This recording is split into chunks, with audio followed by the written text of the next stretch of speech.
Toku! Sorry, did I scare you?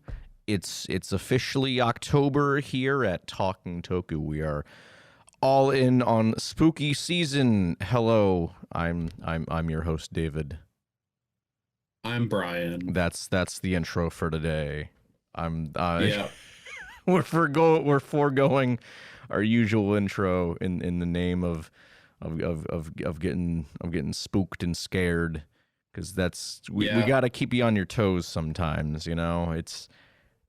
We don't want you to get complacent. And also, full disclosure, this episode is completely devoid of news. It is. There's I went on my news hunt earlier today because again, I'm fucking lazy when it comes to rounding up news. I don't do it until the last minute, more often than not. And yeah, there's kind of no news. I mean, there's a couple things like apparently Shin Godzilla is going to be re-released in black and white alongside -1 at the end of the month. But like that's pretty cool.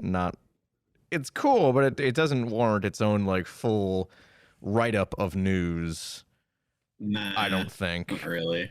Especially because you can just turn off the colors on your TV. Well, apparently that's not all what they're doing. Like, at least from what I saw, it sounded like that they were everything. Like Godzilla himself was gonna still be in color, but everything else was in black and white or something. I don't know. That's weird. Yeah. I mean, that's kind of more than I expected, but yeah, I wish I could like look at the details, but the Google Translate is not working on the tweet. So damn. I guess it's like a lot of movies that have the black and white re-releases actually like they have a purpose for releasing them. Like The Mist in black and white is apparently how Frank Darabont wanted it to be watched. Yeah. And then Mad Max Fury Road is just like a completely different experience in black and white. I still have not seen the Mad Max one or the Mist, actually, now that I think about it. But the Mad Max one I really want to watch. I'll get around to that eventually. I recommend watching Mad Max Fury Road, black and chrome, I think. But I never got to watch The Mist in black and white, but I've heard that it is surprisingly game changing for the movie. Really interesting. Yeah, like it just elevates the atmosphere from what I've heard. Also, Brian, do you have like a fan going or something? Because there's like a lot of like white noise in the background for you. It's a heater that I just turned off. There we go. Yeah, you sound much better now. God damn. Well, sorry. It's okay. Yeah. I thought I could warm myself up and not be persecuted by my co-host here, but no. I exist solely to persecute you, Brian. What are you, my mom? Yes. All right, fine. Yeah, so no news today. That sucks. Yeah, I mean, there's we're talking about a movie. Well, there's one other little thing I wanted to mention. I don't think we talked about this before, or maybe we have. I don't know. I can't keep track of anything anymore. But Peacock, I think it's Peacock, is doing it. They are releasing it says unofficial in the title, but I don't think that's true, because otherwise it wouldn't be going on a big streaming service. They're doing a quote-unquote unofficial retelling of Jurassic Park, solely in Lego form, and they dropped a trailer for it today, and it looks cute, I guess. That's interesting. Yeah. So yeah, watch it be the best Jurassic thing since. Oh wait, no. Yeah, no, right. no. Yeah, don't even finish that sentence. Yeah, Camp Cretaceous. I'm sorry. How dare you, Brian? We did a whole episode on it.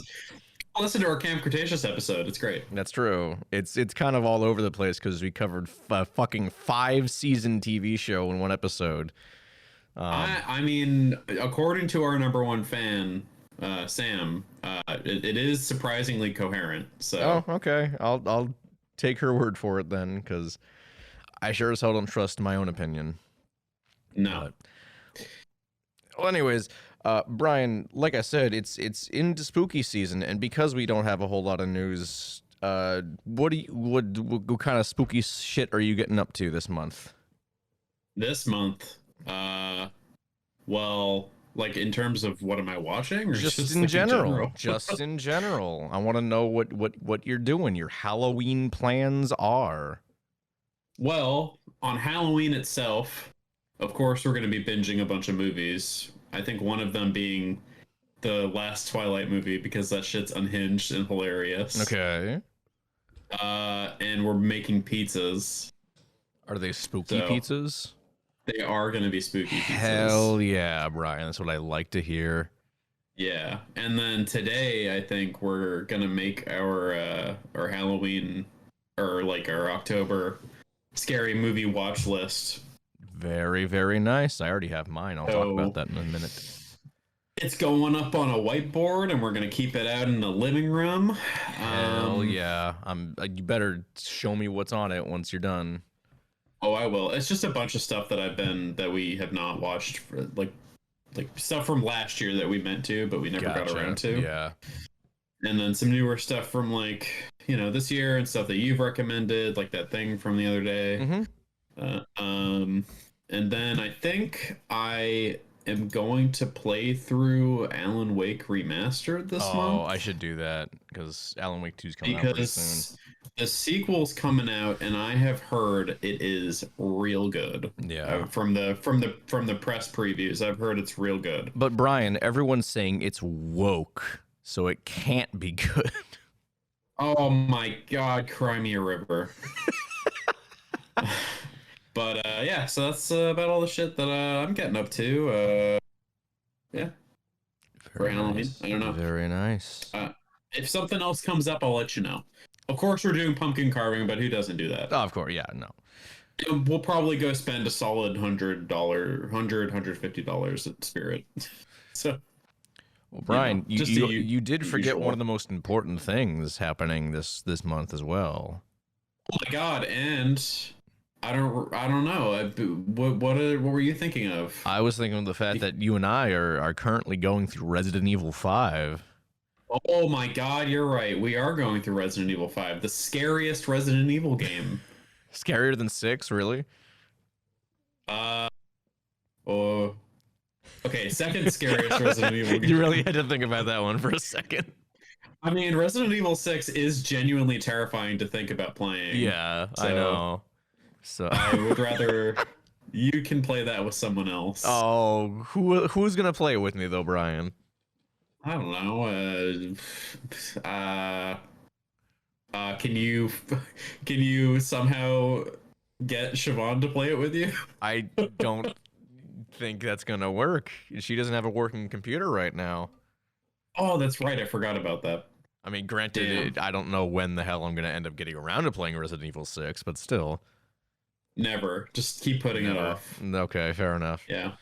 Oh, and also speaking of Resident Evil, the Separate Ways DLC with for that's right. Came I out. forgot about that. I still haven't played the base game, so I should get on that.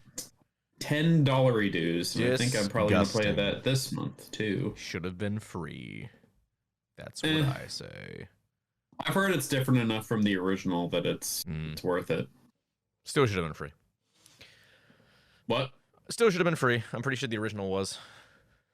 Yeah, but it was a different time or something. Not an excuse, just an observation. Fucking capitalism. It's all their fault. Yeah. To be fair though, it's Japan, not the US. That's true. So, different culture. Yeah.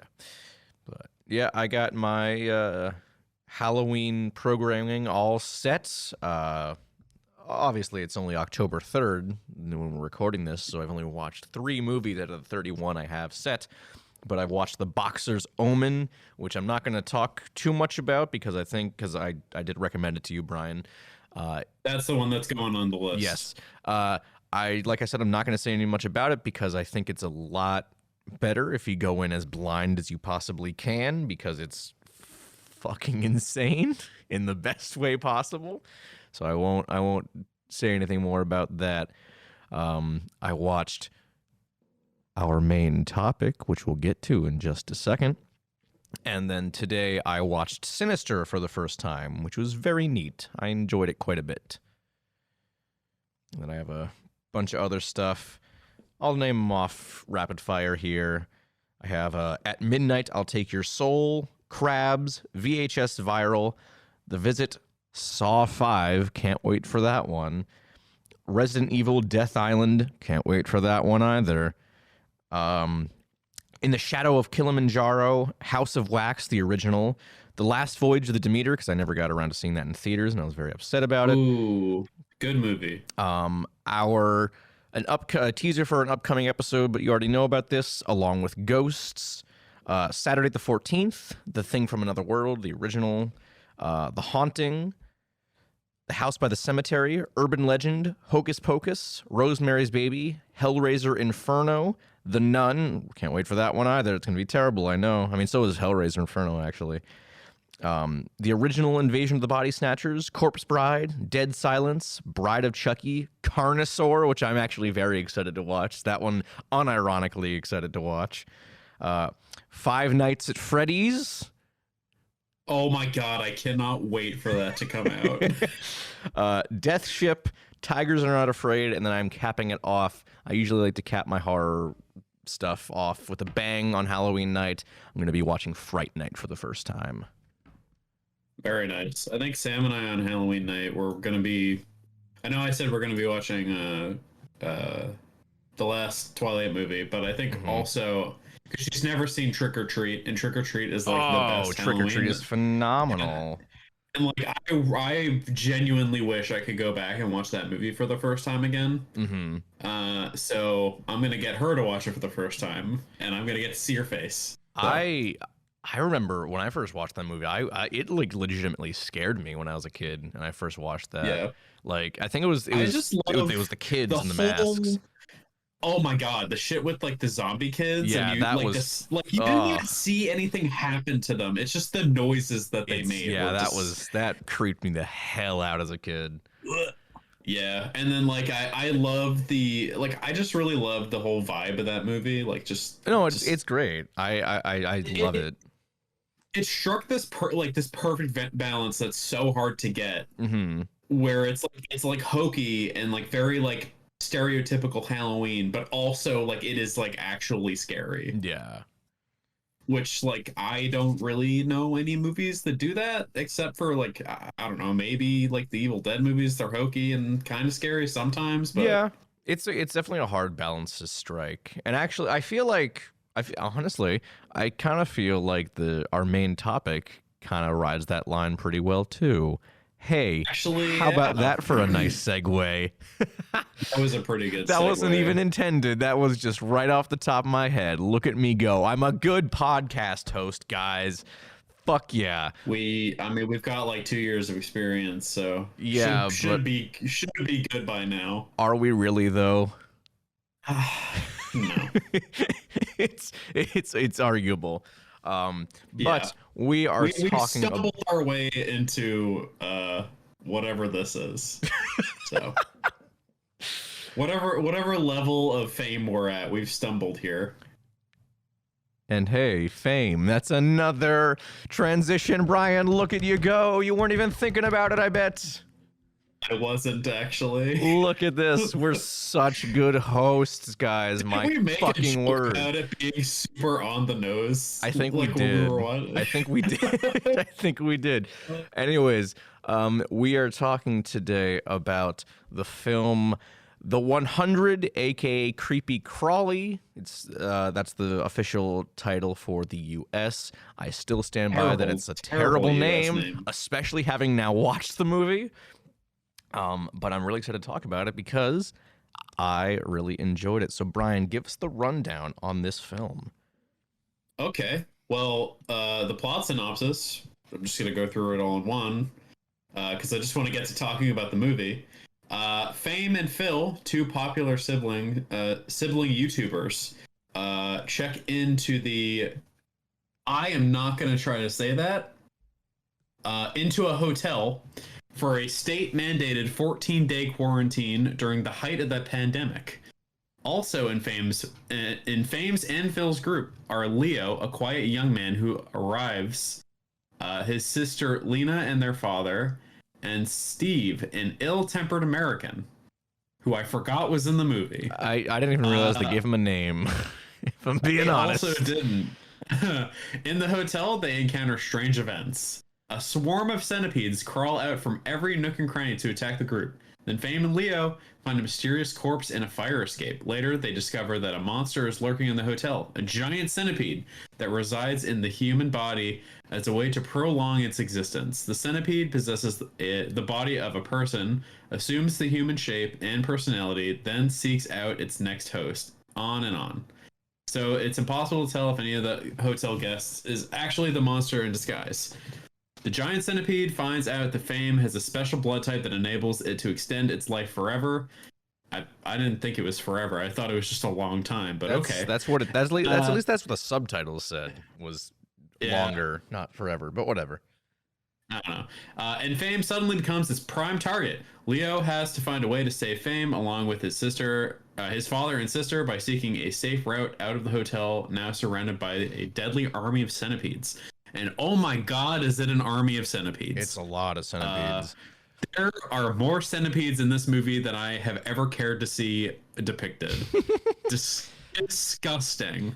Just as a heads up, we are covering this because it's from it was co-directed by CRAWLY Malkong, who obviously directed The Beast Below, but it was also directed by Pakfum Wongjinda. I don't know if that one's done anything more monstrous, but doesn't look like it, just giving a slight once-over on their IMDb. But yeah, that's why we're covering this. Yes, we're supporting the kaiju movement. Even though this isn't really a kaiju movie, it's a big centipede, but it's not a kaiju-sized centipede. I mean, the big centipede didn't even show up until like the last 20 minutes. I mean, that's kind of what it's a big monster. It's like a horror monster movie. I feel like that's usually par for the course, you know? Yeah. So let's talk about this then. Yeah. So I think we were because we went into this movie with The Beast Below in mind, which we probably shouldn't have done, or maybe we should have. I think it worked out pretty well because we went into it expecting more of a comedic tone like The Beast Below, but then we were The Beast Below is not a serious movie. It's not. It was not serious. Very much not the serious movie, but. Yeah, I think we were both pleasantly surprised when we were watching this to find out that it's just a straight, no holds barred horror movie. Yeah, it's definitely, I would say, more like Evil Dead remake than Evil Dead 2. Oh, 100%, yeah. The characters were still goofy. We still had fun making fun of them. Mm-hmm. But the actual creature stuff was actually really creepy. Yeah. And I don't know whether that's because I hate centipedes, but even just the way that certain things happen. There were parts where all of a sudden someone just gets stabbed by a giant tentacle, and you're like, oh, that person's fucking dead. Yep. Nothing funny about that. In The Beast Below, there really wasn't a whole lot of there were some parts where people were they got fucked up, but those were pretty, yeah, it was people getting sliced in half. That's way over the top and not super serious. Yeah, but in this, people they got literally degloved. Yeah, their entire body, skin gone. There was one scene where there was the little sister was hiding and looking at the monster doing some monster shit, and we genuinely thought that she fucking died because they found a body exactly where she was hiding. And I was like, oh shit, they killed that little girl. And spoilers, but they didn't kill her. I mean, but at the time, I was fully expecting it because up until that point, people were just kind of fucking dying or getting attacked. and it was creepy. So I don't know. I really enjoyed just like the complete surprise of this movie actually trying to be scary. Yeah, and succeeding in a lot of places. 100%. Yeah, like again, it might be the fact that centipedes in general are just kind of creepy to look at and watch. But they're already huge without being a giant monster. And there are a lot of like live centipedes used in the movie. Yeah.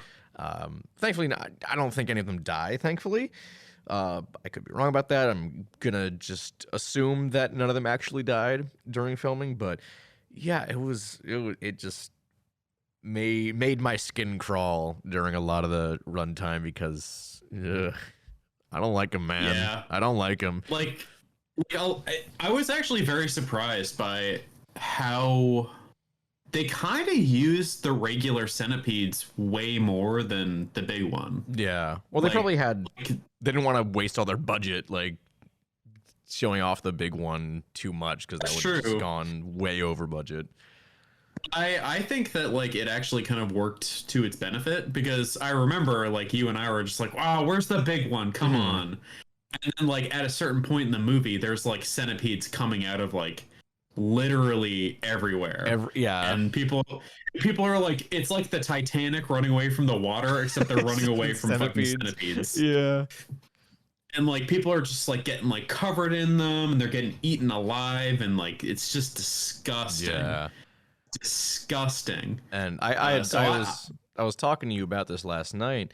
I don't think that unless these were different, species of centipede. But the centipedes that are in the movie, what it looks like are the giant desert centipedes, which, if anyone follows Brave Wilderness on YouTube, Coyote Peterson, he's kind of made a name for himself taking stings and bites from various stinging and biting insects. He did one for the giant desert centipede, and I'm pretty sure it is the only one that he has had to stop the cameras from recording because it was just too painful to endure. Like he couldn't keep filming because it was so painful. And I don't think that really carries over into this movie. People just kind of shrug off getting bit by a lot of these centipedes, which is well, I was gonna mention one scene that like creeped me the fuck out, where it was like the I'm pretty sure it was the American guy, and like he was just being like eaten by one and he didn't notice, like in his sleep. Oh yeah, you would. I think you would notice. That was a disgusting, like, vile scene to look at. Yeah. Because it was just like a camera inside of his shirt, and you just see the centipede like eating away at like exposed like meat and shit. Yeah. Because like, have you seen the size of their teeth? They're fucking huge. They're enormous teeth. Like, you would feel that. I have not actually. Even if centipedes didn't have venom, you would feel that. You would feel that bite. I am telling you right now. Oh my god, I see. I looked up the giant desert centipede, and yeah, it does actually look pretty similar. Ew. Oh my god, their teeth are huge. Right? That's what I'm saying. Jesus Christ. Yeah, no thank you. So, do we want to talk about some of the fucking characters? Yeah. Oh, I just, there's a few. Ryan, I just realized this is the second movie that we've seen from Chalik Kriled Monkan, that's had a character who's an influencer. Oh my god, you're right. I don't know how we didn't make that connection when we were watching this last night, but yeah. Maybe he really hates influencers. He just hates. Well, but if he hated influencers, like, he's not killing them off. Like, they're his main characters. Maybe he just wants them to be like tormented and survive. Maybe he hates influencers, but he doesn't hate them that much. Maybe he just wants them to be in supremely fucked situations. I mean, wouldn't that make for more content though? For the influencers, like, just think about it, like big clickbait videos like, I survived a giant centipede attack. You won't believe what happened. That absolutely would happen. That's what I'm saying. That's exactly what would happen. So if anything, so for anyone, if anyone hasn't seen the movie yet, which again, I don't think we're most gonna tell people you to go watch have because it hasn't officially come out until today recording. Oh, that's So fair. We are among the chosen few, at least outside of Thailand, who have seen it. Yeah. But so we're talking about the main character, one of the main characters, Fame, which, haha, what a name that definitely doesn't symbolize anything. Yeah, it was kind of unclear whether that was her actual name or if it was like her screen name, because I don't think it could be either or, because I'm not familiar with the language. Yeah, but still. Yeah, I don't know. But yeah, she was like her whole thing before the centipedes, I guess, was that she was like an influencer, and they were like reviewing the hotel they were staying in. Yeah, and she got a hotel shut down because it was such a shitty hotel. Yeah, so she's an influencer, and it was funny because during the whole movie, the fucking the manager is trying to tell her to take that shit down or whatever, not film. Please don't ruin my hotel. I need money. Please don't ruin my hotel. Yeah. So as mentioned, it's said in the synopsis. It says, during the height of the pandemic. We were not aware that when it says pandemic, it actually does mean COVID. Yeah, that was surprising. I assumed pandemic just meant it's just some unnamed disease that's happening. But no, it was they're talking about COVID-19 and the coronavirus. This is the actual pandemic that we just all were in not too long ago. So yeah, that was surprising because I remember last episode when we talked about it, how we were going to review this, or I don't know when, but we made the joke or I made the joke that COVID-19 is not real, it's just a centipede virus or something, and it's literally the plot of the movie. Yeah, is that COVID-19 is happening, and then the centipede, it looks like if you are taken over by the centipede, that you have fucking COVID symptoms and shit. Yeah. So literally was the joke came true. Yeah, but Brian, reversed. Apollo came down and gave you the gift of prophecy. He really did. I feel like I'm like a god or something. No, you are. That would be pretty bad. Let it go to your head, Brian. Let it go to your head. No. No, I'm good. Okay. That sounds like mental illness. Exactly. Yeah. Can you want to talk about how the Joker's in this movie? You were the one making most of the jokes.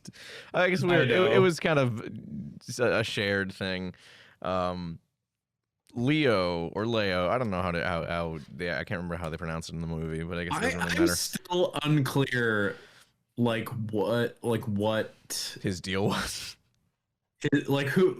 I'm still unclear about everything with him. He wasn't really the main character.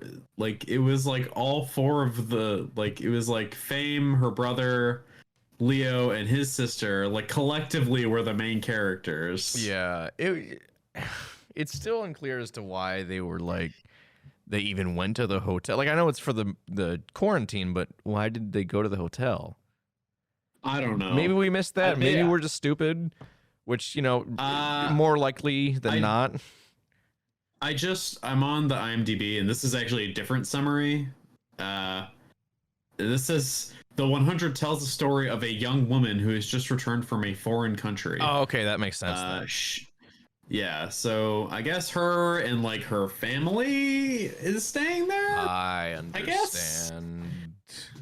But yeah, so they're all the main characters, and it's kind of confusing occasionally because Leo has the most batshit emo kid plotline and character arc I've ever seen. As we see in his sister Lena's phone, he is a giant baby.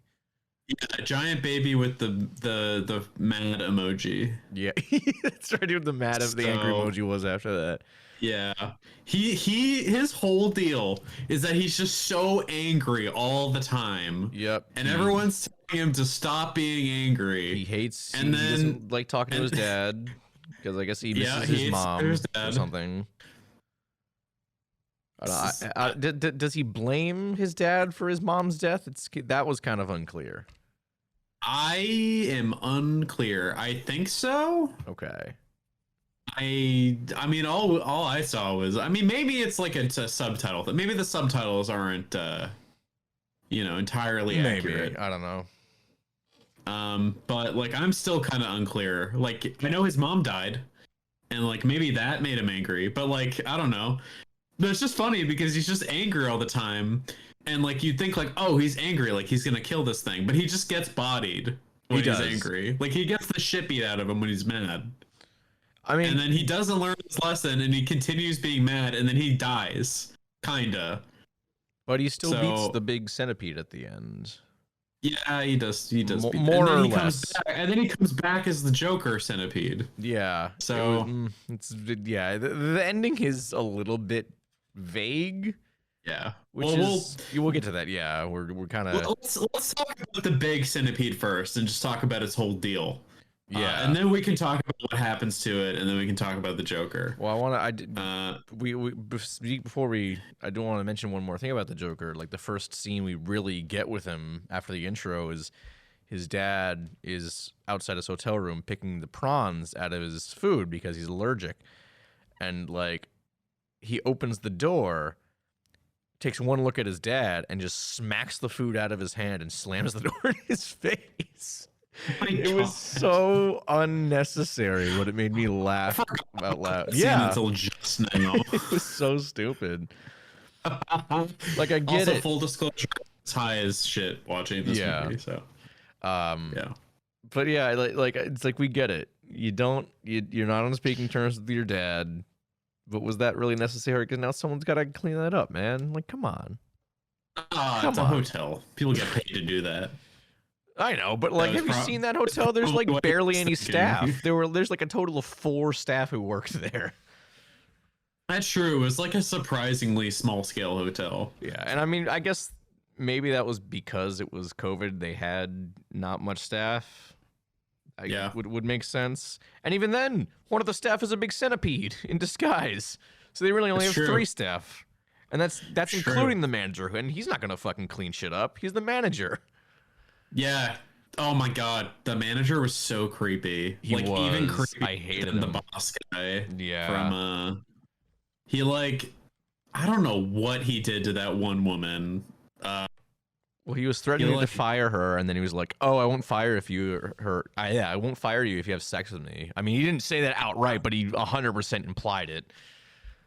Yeah, it was very, very, very bad. He was definitely like way sleazier than the boss dude from The Beast Below. Yeah. Well, the guy in The Beast Below, it was played for laughs. You know, that wasn't like. It's definitely comic relief to an extent.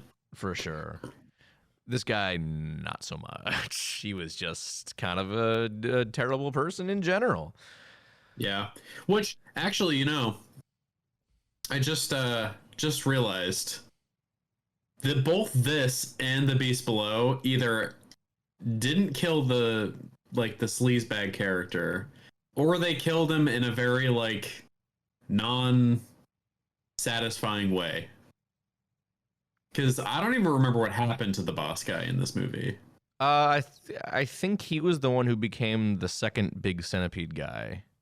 Is that right? I think so. Okay, but still, I don't know why this is so weird to me, but in most movies that come out here, you have a character like that, they're gonna die horribly, and they're gonna make sure you see it.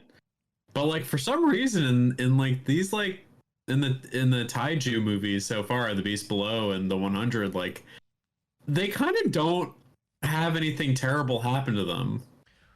They're kind of just obviously this guy turned into the big monster, but I don't know.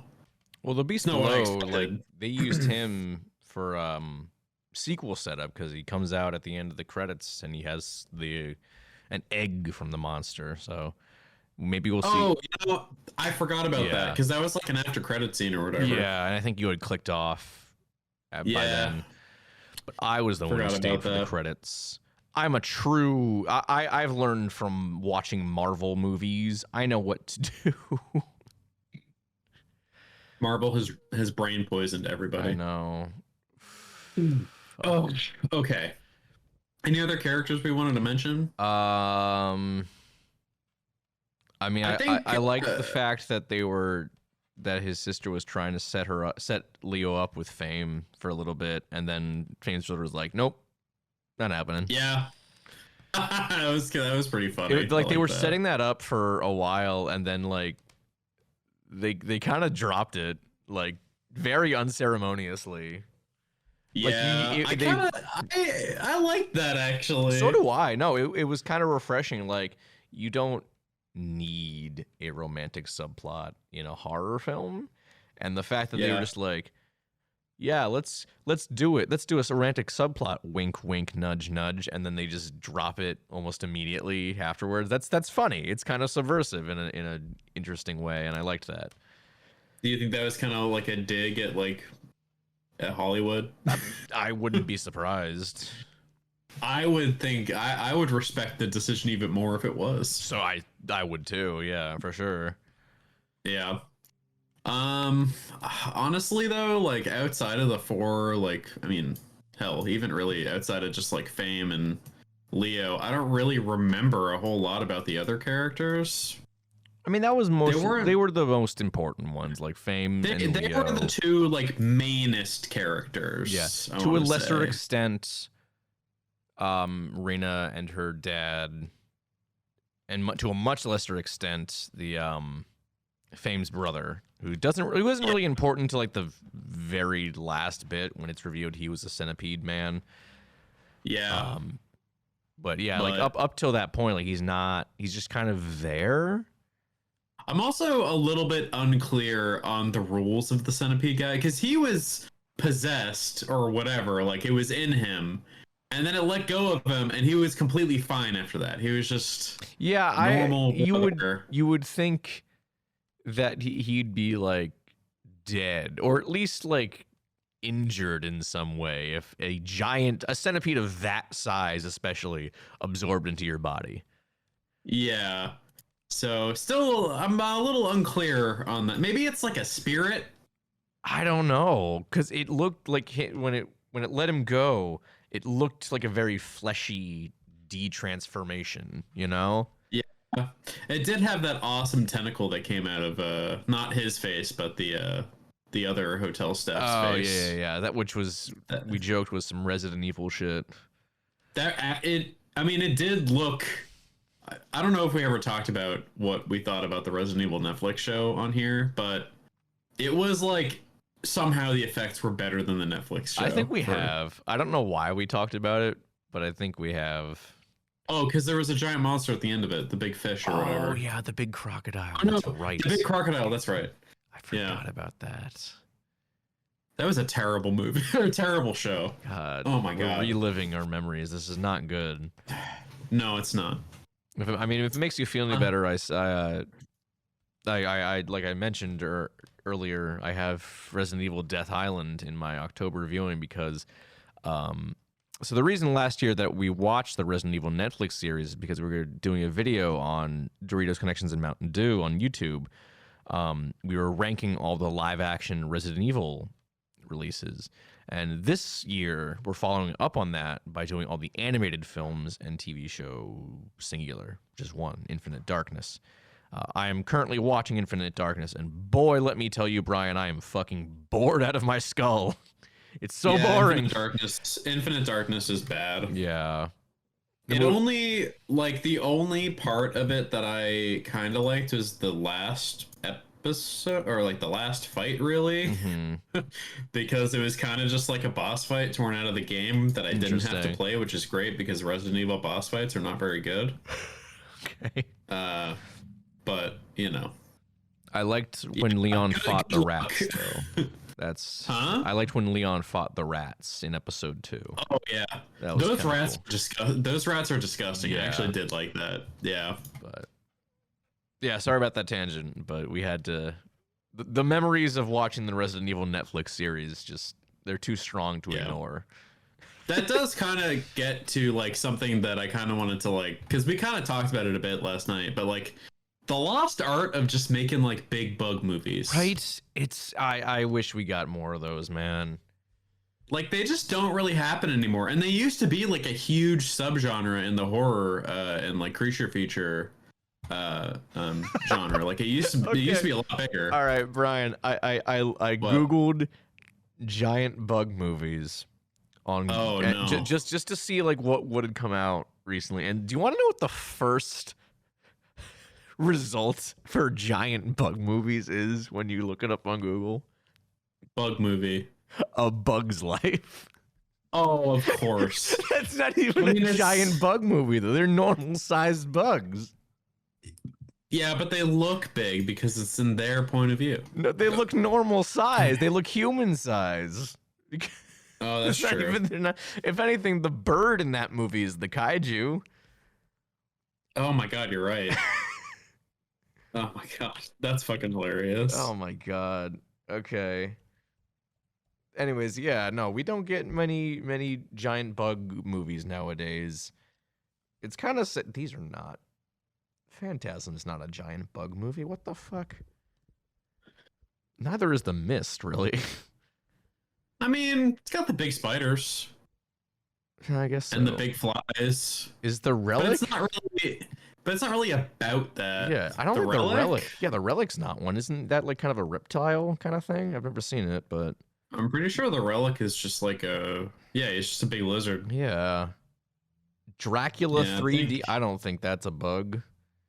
I think you are being gaslit right now. I think I am. I mean, most of these are. Godzilla vs. Mechagodzilla is on this list. That's funny. I mean, it's true. That's true. That is a giant bug movie. I'll give it that. I mean, the last one that I can really think of. Well, I mean, that's not really fair.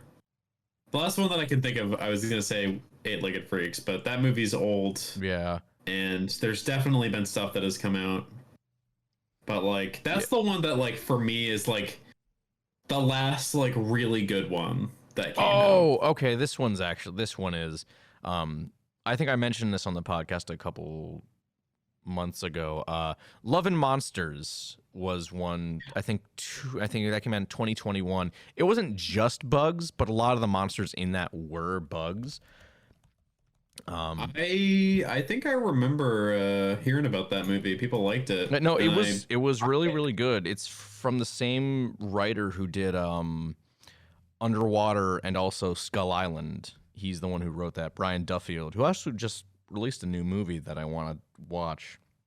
It's like about aliens or something, I think. No One Will Save You. It's on Hulu. I keep seeing people talk about it online. But Love and Monsters was an actual recent giant bug movie. But like, there were Did that also have a giant centipede in it? It may have. I'm pretty sure I remember seeing a clip from it where there was a giant centipede. It may have been a centipede. There were multiple monsters, but it wasn't like, again, it wasn't like a giant bug movie. It was a giant monster movie that some of the monsters happened to be bugs. Like we don't get an Eight-Legged Freaks or them. Yeah, like we don't get that anymore. Or like even like the Gila monster. Yeah, just giant animal movies. Yeah, like obviously we still get like Godzilla movies and like the where the monsters are like actual monsters. They're not like just incredibly sized up versions of things that exist already. Yeah, and like I really miss that shit because like I remember growing up. And like I don't remember how I got my hands on it, but I think I rented it from Blockbuster. But I rented the Gila Monster from Blockbuster, and I watched it, and I loved it. It was great because they just got like miniatures and a giant, and they just got a regular, just a legitimate actual Gila monster. and they just had him do whatever, and like it was just awesome. And like as a kid, like that shit was awesome. And then like when I got older, I watched Eight-Legged Freaks, and I'm like, oh my god, this movie is like, it's creepy but like also hilarious. It's got it's got some funny characters, and like it's intrinsically campy, and I just miss that kind of stuff. Yeah. And I think like I really like what the 100 did. Like it took a giant bug and it put it in like a straight horror movie, but it still had fun with the characters. And like it was just a good time. Like it was like we don't get movies like this really anymore. So I wish we got more. You know who I think would benefit from watching this movie? Who? Guillermo del Toro. Oh my! You know what? I knew you were gonna say him, but I wanted to ask who. So I didn't make a fool I think of he would myself. love this movie because he did a similar, like he also did a giant bug movie way back when called Mimic, and it's one of the few del Toro movies Mimic. I'm not huge on Mimic personally, but I know there was like a bunch of like behind the scenes. I know there's a bunch of behind the scenes stuff. Like there was a lot of studio interference when he was making that movie, so it didn't end up being as good as he wanted it to be. But I think this is a very Guillermo del Toro movie.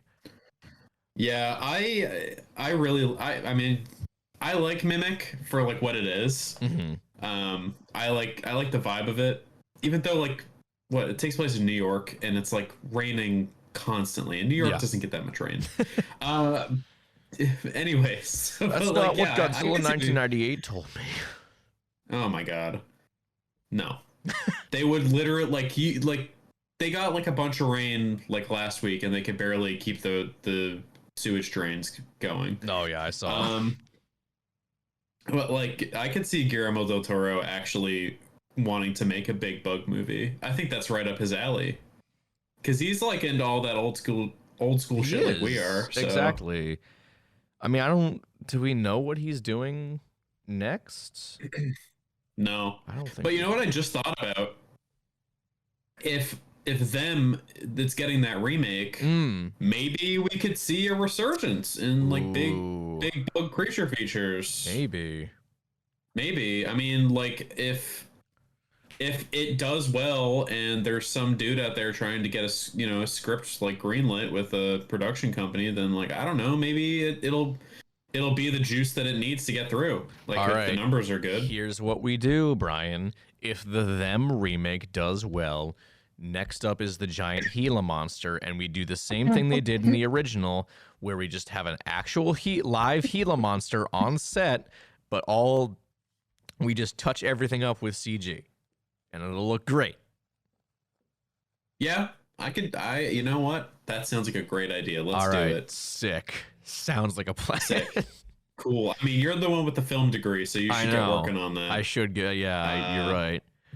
I'd have to rewatch the movie because it's been well over 10 years since I last watched it. But I think it just got a Blu-ray release recently.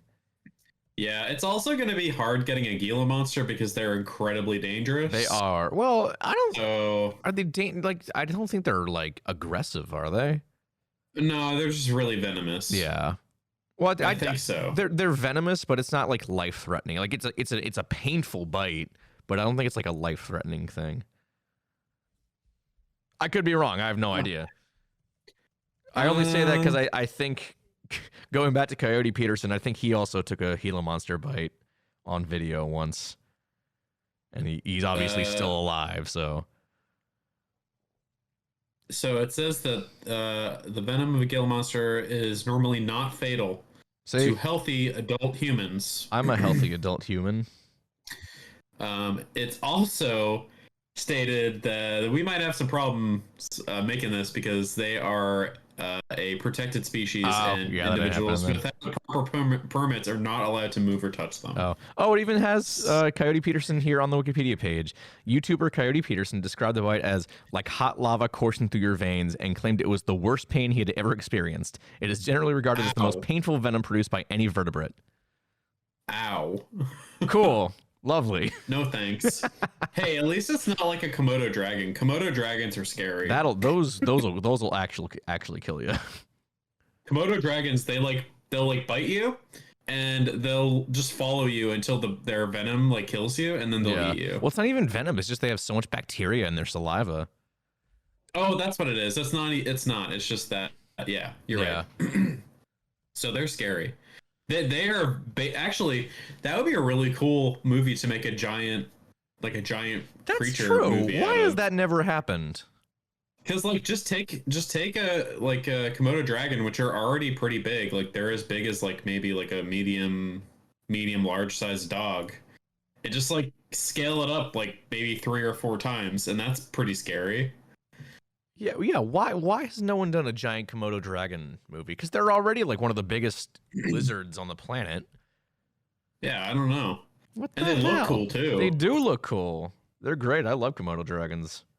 Maybe we should, because we have nothing else to talk about, we should just make this a brainstorming episode where we talk about what movies we want to see. I mean, they're already like kind of kaiju adjacent, because like that's true. Their scientific name is they're part of the Varanidae family, which is what they took for Varan in that kaiju, that movie.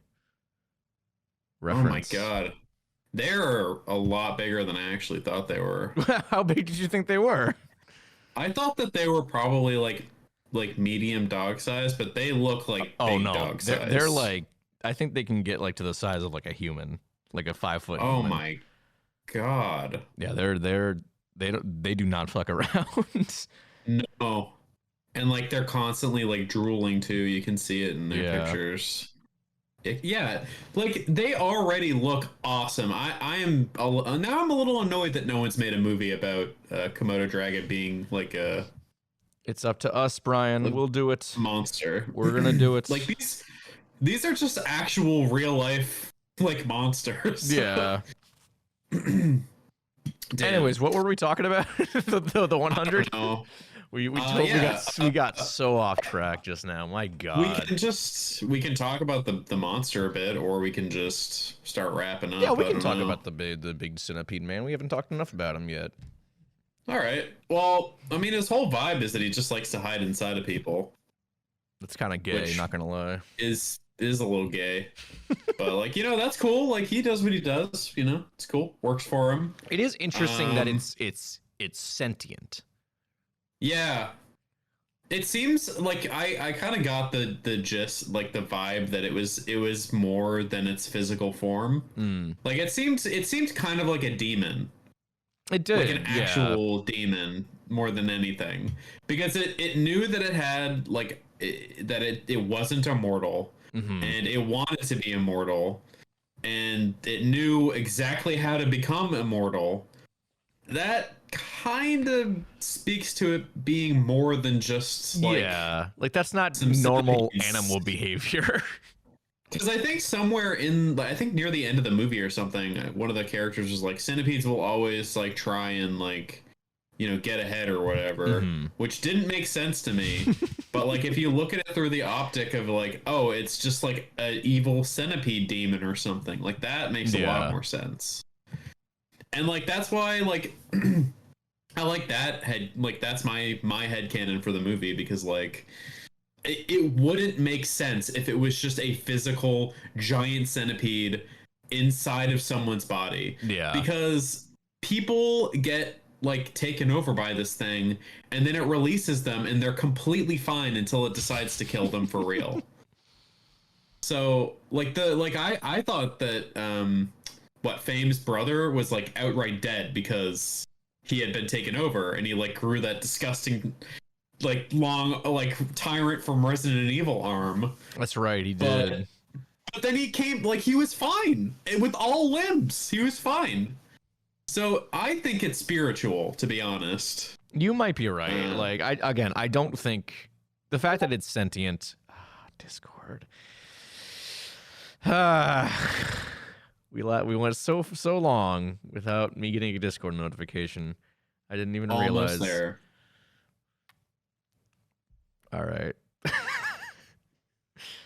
I keep saying one of these days I'll get it right. It's not today, obviously. Sorry, what were we talking about before that happened? I forget. Oh, I was saying how it seems like it's more of a spiritual thing. Oh yeah. No, it's the fact that it's sentient and the fact that it has like needs and wants. You're right. I mean, I think they even allude to it because like I think they allude to it being like kind of like almost a cryptid at one point. It's like some old ancient giant like Mothman? Yeah, kind of like Mothman. Like they have some name for it that I can't remember off the top of my head. I have to go back and look it up. But yeah, it is almost. I think they refer to it as like some sort of like folk legend or something. So it might very well be like not completely just an insect. Well, I know that there's like a lot of like in Asian religions and stuff, there's a lot of like demons. They like take the forms of like specific things that like embody what they're like about, you know?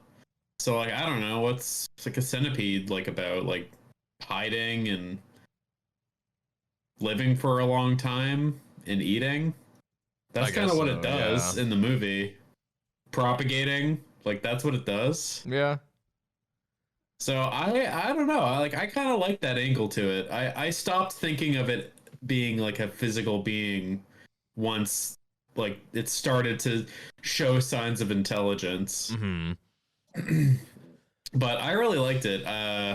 And like the design was pretty cool. I love it is such a cool design. You know, kind of like thinking about it for a little while. So cool. It kind of looks like a face hugger. It does, a little bit. Just a little bit. Especially with that mouth. It's very very toothy. Yeah. Which I guess the face huggers aren't really all that toothy, but I don't know. No, they're just like a hand, basically. Yeah. Well, I mean, not the orifice that they're going for. No, obviously. Oh God. Well, I mean, that's all I really had to say about him. Yeah. It was cool. There was a second dude. That was the hotel manager. Yeah, he like gets attacked, but he then transforms into another big centipede. He's like a weird like centipede like human hybrid kind of thing where he's not entirely a centipede, but he's like because like you can still see some of the human features like in him, which is interesting. It wasn't clear though. It was funny to figure out that he was in cahoots with the big centipede. Yeah, and he was just like, I won't kill you if you bring me fame. Yeah.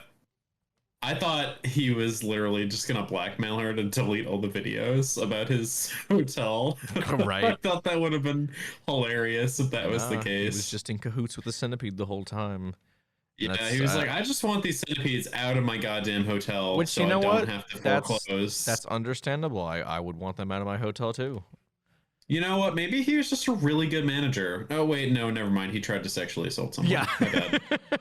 So yeah, I wouldn't go that far. Yeah, whoopsie. That was bad. Yeah. Well, Dave, I have a very important question for you. Okay. What was your favorite scene in the whole entire movie? Favorite scene in the whole entire movie? That's tough, actually. You know, I think the battle between Leo and the centipede was actually really funny because he was only armed with like, what did he even have? Was it an axe? I don't know. He was using his hands most of the time. I don't know, but he was really getting into like physical combat with a giant centipede monster and was holding his own to the point where he like uppercutted it and it fell off the building. Yeah, like that was, and like he kept catching like the tentacles. Like, yeah, which is legitimately impressive for just a normal human. Yeah, I think that also like he I don't know like what he was on. He was like throwing it around all over the place. He was he was a little nuts. I also did like it was a little short, but I liked the scene where he and his dad kind of make up. He's like, yeah, it's like, oh, nice. I'm glad you're talking to me again, even though like. And then doesn't his dad die like right after? Not too far after, but yeah, more or less. Which I mean, we should have seen that coming in hindsight, but you know. I had a feeling that the dad was expendable. Yeah, for sure, but yeah, no, I think that was my. What was your favorite scene in the whole entire movie, Brian? My favorite scene in the whole entire movie was when they grabbed that bed and they used it to like plow all the centipedes out of the way. That was really funny, actually. Because like you see him looking around, and it was very unclear as to what he was looking for, and then it just cuts to him holding the mattress and using it as a plow. It was really funny. Yeah, that was like right out of the Beast Below, right there. Like that was the comedy coming out a little bit. Yeah, like I said near like before we even started talking about it, like it's a horror movie, yeah, but it knows when to be kind of self-aware about it, and those are the kind of horror movies I like when they know it's a little goofy, just as a concept, and they kind of do like a wink, wink, nudge, nudge, but they don't, overstuff it with being self-aware, and I think this one really struck a nice balance between those two. Yeah. It still had its Beast Below DNA, but it was more of its own thing. Yeah. And I respect the hell out of it for it. I also really enjoy the reveal that Leo survived the fight with the centipede. Yeah, it's not really clear how, because he is now good centipede. Well, the thing is, the way he finally defeats the centipede, they turn on all the gas stoves in the hotel, and then he lights it up with a lighter, and the hotel explodes. And so it's not really clear how exactly he survives, but yeah, it's very much implied that he is now a centipede man, but he's a good centipede man. Yeah. Which, if we get a sequel, I would love that, honestly. Well, they did kind of tease the sequel because at the end, like, I don't remember if it was just like the prologue. Yeah, the epilogue. The epilogue. I'm pretty sure it was just the epilogue where it shows the remaining main characters, and they're now like a weird like anti-centipede demon task force. Yeah, it's and that's then they just randomly trust this woman they found in this abandoned house, which and it is like heavily implied that she is the demon. Well, it's not even implied. It's confirmed because we see her eyes. We see her eyes turn black. So they're just really shitty at their jobs, I think. Yeah, and then right after that, we get the scene revealing that Leo is now the good centipede. So I think that if this does good, do we have numbers how it did in Thailand? Oh, I have no idea. I can try to find out, but I don't know how well like Thailand reports that kind of stuff, That's true. I don't know. Well, regardless, I think if it does well, I would be down with a sequel. I would 100% be down for a sequel. Yeah. Yeah, and like, it's just like I don't really know how to like it was like a significant step up from the Beast Below, like in every department. Yeah. So I like from camera work to, I mean, acting was, that's hard to quantify because we're English. Yeah. The acting, the effects were better. Even the practical effects that they used for like the bodies and stuff was better. And like the pacing was good. Like the movie flew by. So yeah, it was like an hour and a half, and like it still felt like it was. I think we were like halfway through, and it only felt like 20 minutes had passed. Yeah. So like I am down to check out whatever they decide to put out next, whether it's a sequel or something it's their totally own thing. different. Yeah. I'm excited about it. Yeah, because I think Taiju is going to be a big thing. I hope it is. I hope it continues. I mean, I think we still only have the 3 movies. We have The Lake, Beast Below, and this. I hope we see more, because it's been really, really interesting seeing their takes on giant monsters. So, because like right now, like the two biggest, heavy hitters for kaiju stuff is the U.S. and Japan.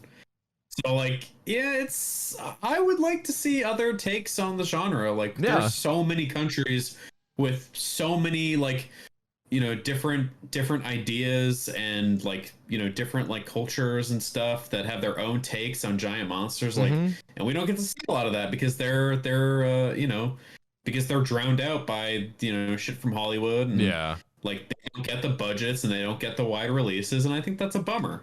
Yeah, because the fun thing about kaiju, and then we've talked about this on the show, I'm sure before, they can mean a plethora of different things, thematically. They can mean whatever you want them to. Exactly. They can have as much or as little meaning as you want them to have. Yeah. Exactly. And other countries have totally that allows you to do that. Yeah. Like other countries have totally different experiences, culturally, that they probably have totally different things that they could use kaiju as an outlet for. Obviously, going back to the beginning, Godzilla was a metaphor for Japan's pain during, post-war and post-Hiroshima. Any number of countries can have something like that. Yeah, I'm sure they do, and I'm sure I would love to see what other countries could do with a kaiju film.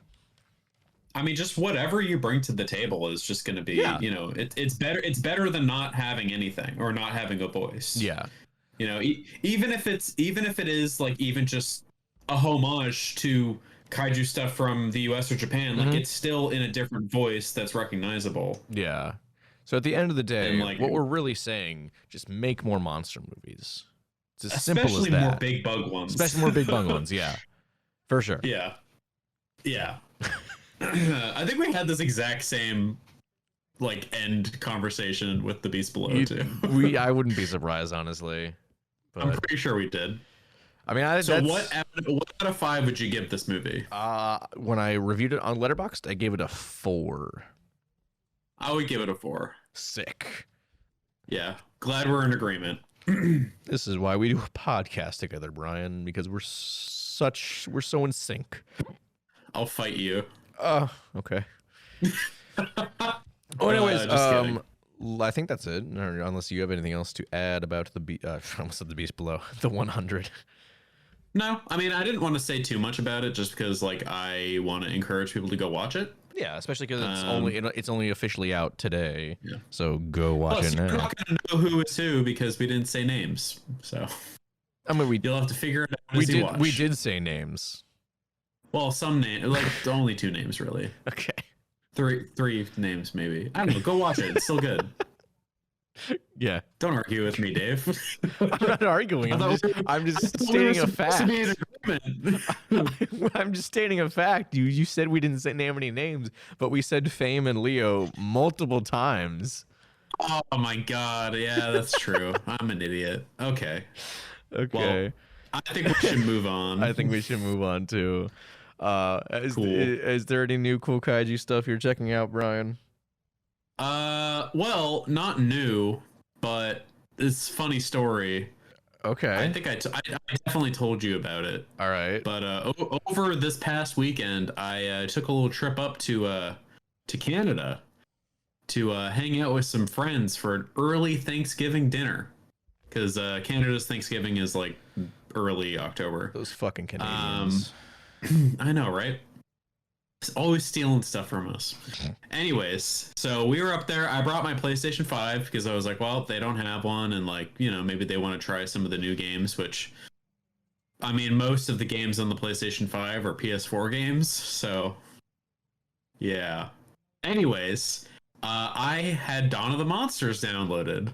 So, me and my friend Kaylin stayed up until 4 a.m, S+ tiering every single mission in Dawn of the Monsters. And I am confident in saying he is a Dawn of the Monsters fan. Love to hear it. Just fantastic all around. It's not something new that I've been checking out, but it is new for him. Yeah. So you're speaking for him. Yeah, we had a grand old time sipping on margaritas, playing Dawn of the Monsters. I played as Aegis Prime. Nice. And he really liked Megadon. He was a big fan of like the big like fuck you fire tornado that he does as his cataclysm. Yeah. And it was just a good bunch of fun. It was good time. Hell yeah. And then other than that, I've been playing a lot of Monster Hunter Worlds. I saw that. Yeah. Big monsters. There are multiple big monsters in that. It's even in the name. Monsters. Dave, you think you would get Monster Hunter World? I have Monster Hunter World on PlayStation. I barely touched it. Do you have it on PC? No. Well, it's like permanently $30 if you want to buy it. That's not bad. Yeah, because me, Kaylin, and Corey are all playing it. So very nice. You know, if you want to do a group, I'll think about it. Cool. Well, and then one other thing, something that you definitely know about because we were talking about it right before we started recording.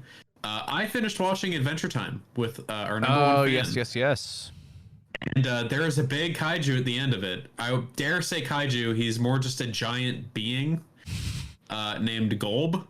I'm not going to say anything about him, Dave, because you haven't finished the show. Yeah, I'm still on season 4. But God, he's cool, and he is definitely my new tattoo. He's going on my left forearm. All right. I look forward to seeing the tattoo. Yeah, and there are other big monsters too, but you'll see them. All right. So, I'm not going to say anything else about it. I don't want spoilers. Finish it. I'm going at my own pace. I'm watching like 5 different shows right now, Brian. Oh my God.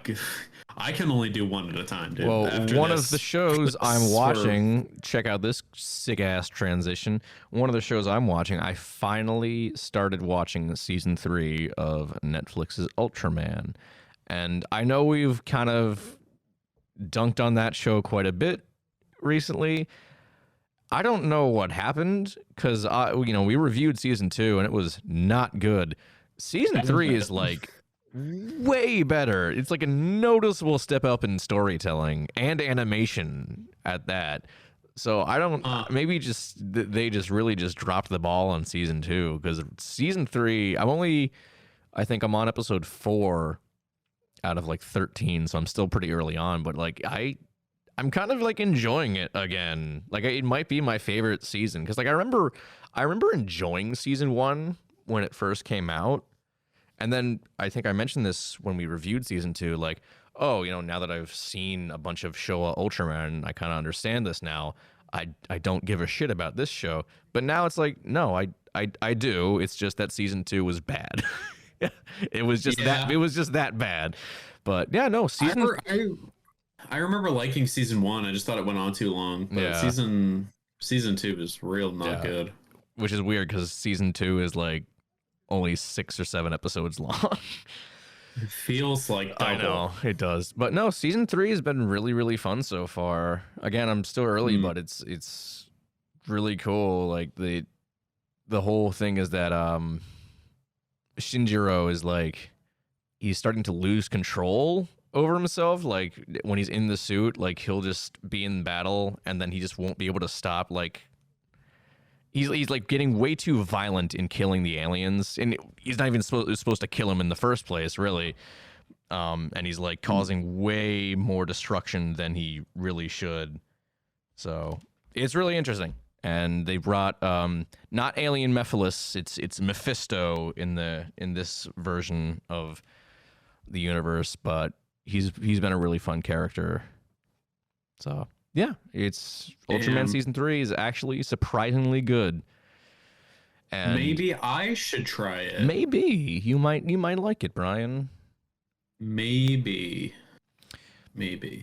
So there's one other thing that I'm going to talk about that I will use as a transition into the next talking point. Not a full topic or segment, but just the next talking point.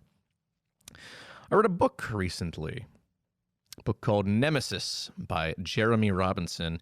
And you might be thinking, David, do you mean Project Nemesis from 2012?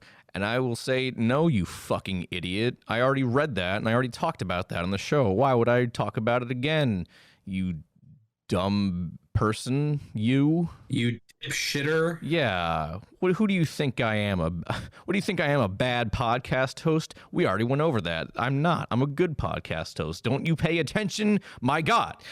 Anyways, I read a book called Nemesis. And you know what? It ain't even out yet. It's not even officially out until November.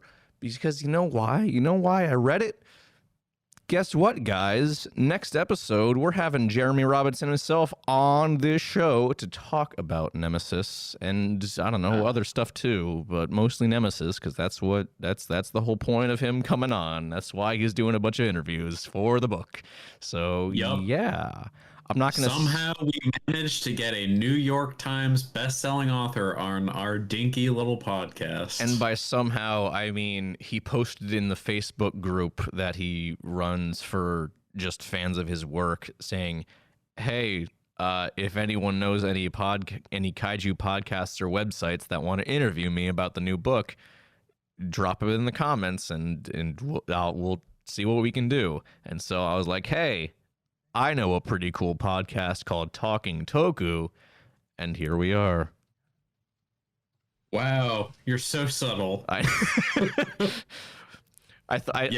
think the actual comment, the way I worded it was, Talking Toku could always use a new friend of the show.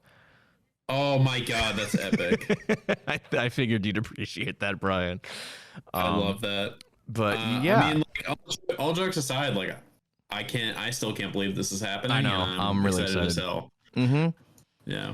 I won't talk too much about the book. I mean, it was fine. It's not my favorite of his. I've liked other novels of his in the past. I've only read the first 3 out of the original Nemesis saga, and it's definitely interesting in its world building. I think it's mostly just the main character who's and it's told from his perspective. It's in a first person perspective. I didn't like the main character all that much. Hopefully Jeremy won't listen to this and find out, and he comes on the show next week and he's like, hey, what the fuck, why didn't you like him? But yeah, it's solid. I'll give it. Cancels his interview. Yeah, cancels the interview. Oh God, I hope not. But no. Yeah. Plot-wise, in general, it was solid. It was just the way the story's presented from that point of view, because of the main character, I didn't love it. But there's a lot of there's a lot I did like about it. But okay. We'll talk more. Brian's got to get on reading that book so we can think of some more questions. I already have like 10 questions, but that was all from me. Good. I want my buddy Brian here to think of some questions. Unfortunately, I just don't have as much free time as you do. You gotta just read it, Brian. Oh, I know. I just don't.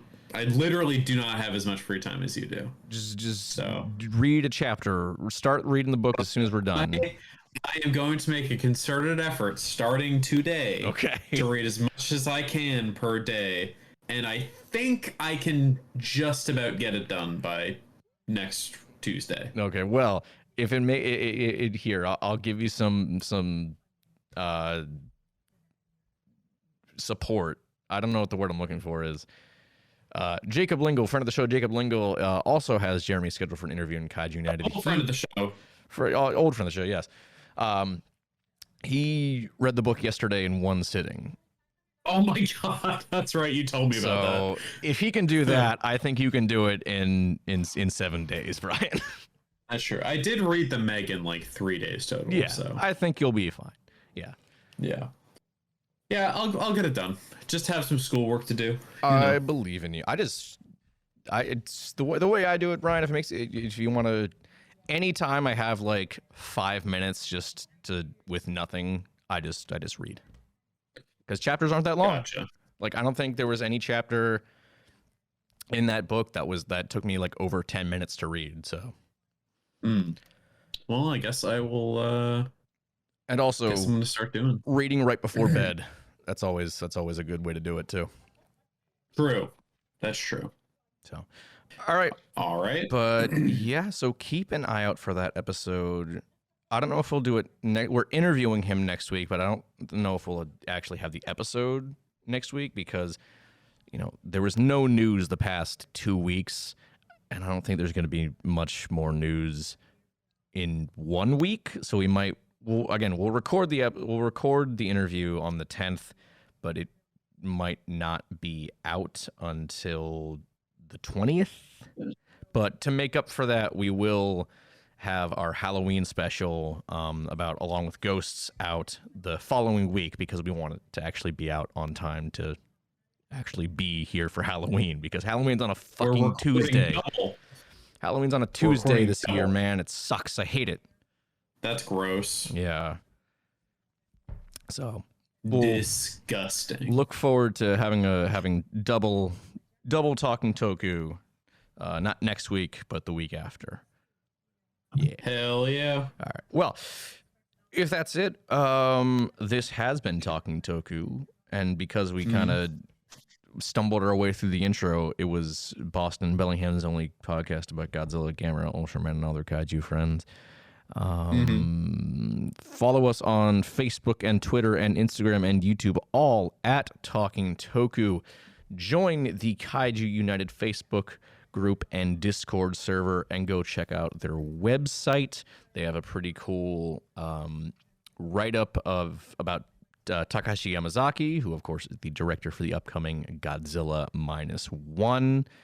There is I feel like I saw something recently. No, I guess not. They haven't put anything up since the start of the month. Never mind. But yeah, go check that out.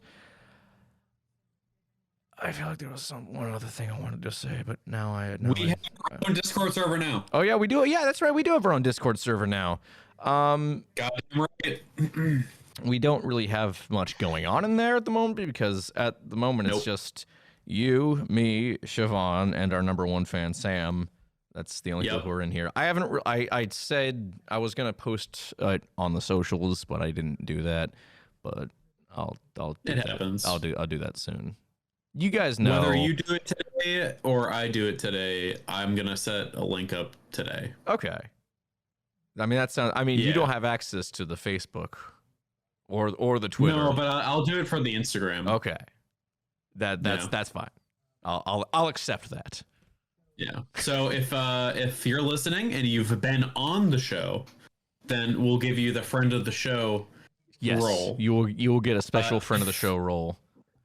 If you are somebody that we trust, that we think can keep a handle on things, I'll make you a r/Godzilla enjoyer, which is essentially a mod. And then everyone else sucks. Okay. Wow, we're really alienating our listener base here, Brian. My God. I'm just kidding. But yeah, I mean, I hope we can get, a little community in there. Yeah, it would be nice. To. I mean, it's been just kind of like a personal Discord for a while, and yeah, it was really just serving as our group chat for a while. Meeting Discord server. Yeah. Yeah, but so I did a little bit of overhauling and add some roles and stuff, and I think it's ready for people to come in and hang out if they want. We still need some. We still need some emotes though. We do need some emotes. It's true, but we'll figure that out later. Yes. All right. Well, yeah, I think that's it. We will see you guys in a couple of weeks when we talk to Jeremy Robinson. If y'all be here, yeah, be here. All right, bye. Cool.